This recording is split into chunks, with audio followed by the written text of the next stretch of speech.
Tembung sakit hati kuwi jawane ati lara utawa lara atine.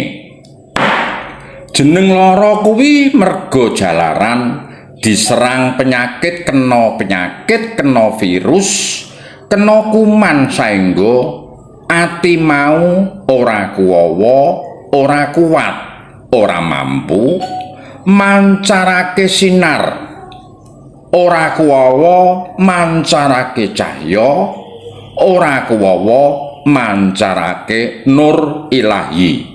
Krana atine lara, atine sakit, tegese lumrahe tembung ati wis ora fungsi.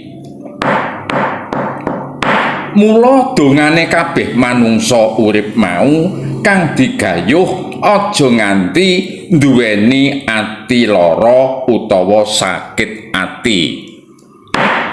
Awit ati kuwi minangka dadi pancaraning Gusti, ya pancering ilahi, ya kang maha yekti.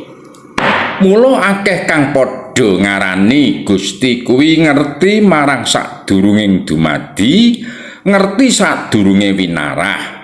Gusti kang maha suci, Gusti kang maha yekti kuwi cahya lan sunare anyoroti hamadangi lumantar ati. Dene kasebut Gusti saka linggane tembung bagusing ati. Kanthi mengkono kalamun manungsa mau wis duweni lara ati utawa sakit ati mau, urip akhlak budi pekertine wis nalisir saka watak kang suci krana ora kena daya sunaring kang maha yekti. Dene cilakane manungsa kang duweni sakit hati kuwi mbabar ngrusak ngremuk jiwa raga krana akal lan nalare utawa pikire mau wis dikuasani ratuning godha pangrencana, dewane pengrusak kang katelah Betari Pramuni, ya Betari Durga. Kalamun ngucap, kalamun wicara lan celathu waton muni, mula kasebut Pramuni.